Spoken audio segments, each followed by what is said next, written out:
And now we look at the strategic oil reserves, which is amazing. But listen, in all fairness, Biden said he's going to announce they're going to release 10 to 15 million barrels from strategic petroleum reserve SPR.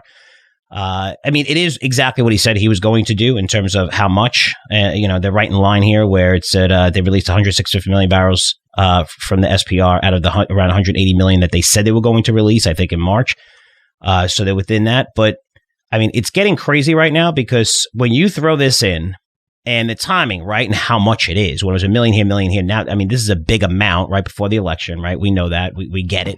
We understand. And almost every single president has done this, not to this extent and how much when it comes to the SPR. But the European Union embargo on Russia, right? That's scheduled to go into effect on December 5th. I think it's December 4th. OPEC is meeting again. What do you think that they're going to do? Now the U.S., not only did Biden try to go there, which I think it's funny because just the people who are pulling that guy's strings, I think everyone's aware that the guy is just out there. But even the Democrats or whoever's running it, they're throwing him completely under a bus, just saying, just tell him to do this, tell him to do that. And and it's getting crazy now. And it's just some of the things that you're doing that we see like from a mile away. Okay, you're not doing this for the better country, you're doing it to get votes, right? And we see that. Releasing prisoners from jail and stuff like that. It's just there's so many measures here that are getting crazy. But you just tried to convince Saudi Arabia to say, hey, you know what? You have to be on our side here. We're releasing more oil reserves, stay the same, don't cut or whatever. And Saudis basically gave him the finger and said, you're doing what's in best interest for your country. By releasing all this oil, we're going to do what's in best interest in our country and keep oil prices higher. And then after this happened, the U.S. current administration started attacking them. Oh, we'll tell them. We told them, this is what we're going to do. This is what you're going to do for what? You can't do anything to Russia. You can't do anything. This is what happens when you have your own energy. What are you going to do? And the fact that you're threatening them at this stage, when they're coming up with another meeting, who knows? Is it going to be another cut in production? Is it? Why wouldn't they? It's kind of crazy where you think the oil dynamics, where as long as we don't have this incredibly deep, massive recession, it looks like oil has to go a lot higher. However, we are seeing demand getting curbed a little bit. And it's interesting. I want to get your thoughts on it. I know you love oil, but you just think oil is going higher no matter what, right? Especially when you look at this dynamic, and I know a lot of people talk about it. It looks like oil is going a lot higher, but I think you have to factor in with, look at the drop off every place, right? Yeah. Where you're not going to see as much building. Housing starts were down much more than expected. That number just came out as we were talking, down 8% compared to I think it was 6% was a number. You're going to see construction come down. You're going to see all this stuff come down, which, again, it's hard for me to see. It looks like oil prices are going a lot higher, but there are headwinds out there in terms of the macro view. Demand destruction is definitely a worry of mine as the recession and or large recession and or depression kind of unfolds. So yes, I'm constantly reading, as Charlie Munger said of Warren Buffett, I am sitting on my ass and reading a lot, Frank, to try to figure out where I'm wrong on this. Oil is about $84 a barrel right now for us on WTI. It's about 91-ish on the world markets. Frank, the White House put out a fact sheet. Now, we're going to have to talk quietly here because we don't want Saudi Arabia to listen. The fact sheet about the SPR release and all that. Do you know where we are planning as a country to buy back our oil to refill those reserves? Is it Venezuela? No. What price? I'm sorry. I set you up for that. I think I saw that yesterday. They were looking at, was it in the 70s? 67 to 72. The White House put out a fact sheet that I'm reading off of right now, and they want to repurchase crude oil for the SPR when prices are at or below $67 to $72. That's roughly 14% lower on our stock. On our price, WTI. To your point, how does oil get there if, let's say we have a huge demand destruction, major recession or depression, whatever you want to call that. I don't think the language is important there. If you're OPEC, how do you let that go? I just think there is a unfolding of new alliances being made around the world, and we'll talk about that over the upcoming podcast, because I think that is going to play a huge role in the energy and everything else. To your point, yes, I'm bullish on oil because there has been a lot of underinvestments for several years. in oil and gas. And basically, and I was talking to you off air, I don't know if I've mentioned this on the podcast yet, but Kyle Bass did an amazing interview with Will Van Loo or Van La, I'm not sure how to say that, from Quantum Energy. Mm-hmm. And they have some amazing stats. It was earlier this year. But we were basically in balance at 100 million of production and 100 million of demand per day. But we're going to use more oil this year because we're back to pre-COVID levels on the demand side versus what we produce. Now, that's not saying, hey, that's a huge imbalance supply-demand. It's not rocket science. It's going to go up. There's a lot of components within that. However, pre-2004, I told you this, Frank, pre-2004, there was over $700 billion a year being invested in capital expenditures for oil. The last 5 years, that's been under $350 billion. Now, that by itself, again, that doesn't mean, oh, goodness, oil's going up no matter what. But when you factor in logistics, alliances, price caps, you go back to 1970, Richard Nixon came out and actually said something intelligent when inflation was running high. And he said, listen, price caps are not the way to go. That's only going to make the problem worse. We're not going to implement those. In 1971, for everybody listening out there that doesn't follow numbers well, that's a year later, he said, we're implementing price caps and everybody has to do price caps. And that's why inflation continued to get worse. Price caps are being talked about right now in the European Union, all over the world. America seems to be pushing that. Secretary of Treasury Yellen is backing that for some reason.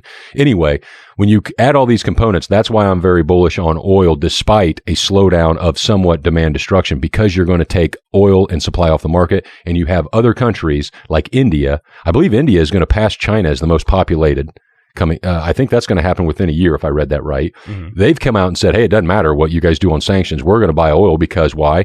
They want to increase the livelihood of their people, their whole civilization, and you need energy to do that. The whole idea of $67 to $72 to refill these and release even more, I don't know why you would show your cards heads up. Email me, Daniel@CurzioResearch.com. I'd love to know where I'm wrong and what you think about this. I don't blame them, for the Democrats, for doing this as the upcoming election. You want to try to get gas prices lower because people vote with their wallets. I understand this from the political side.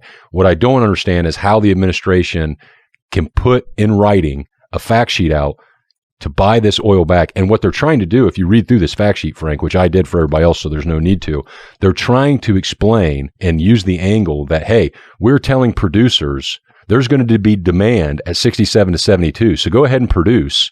And they tell, hey, we're going to do 12 million barrels a day. We're going to increase that by 1 million barrels a day. Mm-hmm. Frank, 180 million divided by 12 million is 15, if my math is correct. Mm-hmm.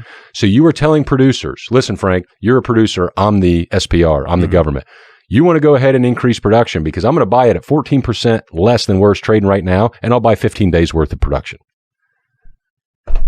Mic drop. That makes absolutely zero sense. That is why you want to have exposure to oil and gas going forward. Last thing, I'm sorry about the rant. Baker Hughes, oil and gas services company, reported this morning. I'm not even going to go into the details. They beat on earnings per share, missed on revenue slightly. The takeaway here from their press report was, we believe the fundamentals remain supportive. Granted, they're biased. They're going to tout oil and gas because they're an oil and gas company, so take this with some salt. We believe the fundamental remains supportive of a multi-year upturn in global upstream spending, and that elevated natural gas and LNG pricing remains constructive for future FIDs. That's future investment decisions. When you talk about multi-year upturn in global investing, that is great for oil and gas services companies. Schlumberger reports later this week. I believe Halliburton reports next week. I would keep those on your radar. I think those are good trading opportunities around their earnings. I know Baker Hughes is up a little bit today. I think it's 3% last time I looked. My point is that you can email me and tell me to shut up, and you can mute me once you have exposure to oil and gas, Frank. I love that. Great analysis there. You look at the oil service companies and you think that they would really be kicking ass, right? So Baker Hughes, Schlumberger, Halliburton. But the stocks have gotten hit. I mean, look at these names. I'm looking at the last 12 months, Daniel. I mean, here, let me see if I can bring this up here. If you're looking on a YouTube channel, I like to bring up charts and stuff like that. This is an ugly CNBC chart, but it's okay. You guys will get it. I like to use free sites and bring it up right away. I'm trying to, let me see if I go just 1 year. Okay, so if you're looking at 1 year, if you're looking at Halliburton, Baker Hughes, Schlumberger is up 27%. for the past 12 months, you're looking at Halliburton only up 17%, right? I mean, look what oil is. I'm talking about the past 12 months. And yes, it went to 130. And we saw in June, a lot of these oil companies went up and then came down. But we also saw them, rebound, right? Not all the way back, but rebound. And then you have, Baker Hughes down 10%. Down 10%. And I remember analyzing this like a couple months ago because I was so surprised. I know they have exposure and had a lot of cost problems and stuff like that, international. But when you're looking at just the main fund, right? So if you're looking at the main fund here, which is XLE, is up 43%. I mean, significantly outperforming these guys. So, I mean, this might be an area that makes sense. If you think oil's going higher, one of the areas that we recommended in one of our newsletters is the deep oil drillers, which have gotten annihilated. They were filled with debt. But if you think oil is going to stay above, I mean, right now they're making money. They can make money.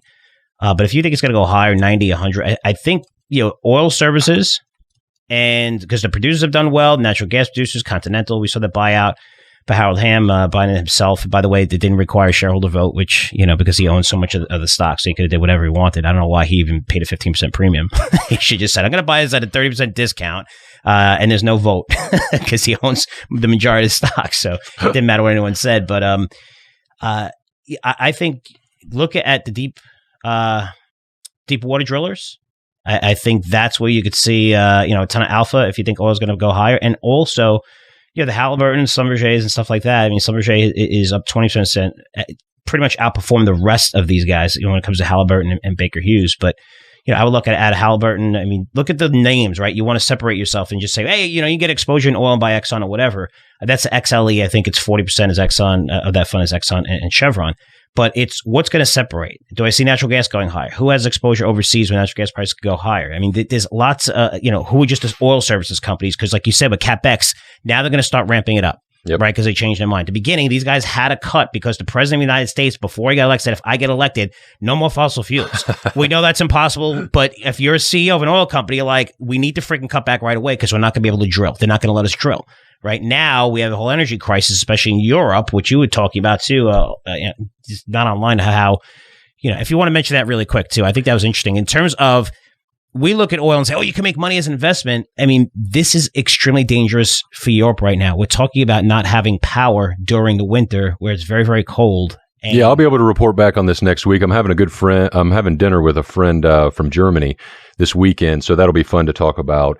I was reading that their natural gas storage facilities are about 90 to 93% full. I took that, assuming so and being wrong, because I thought that would make them through the winter. Turns out that won't make it through the winter, but they're already worried about 2023 winter. That just means this is a prolonged thing. To your point, real quick, Frank, the XLE is up. You're right. Exxon and Chevron make up about 40% of that. Exxon by itself is up 60% over year, not year to date, but year over year.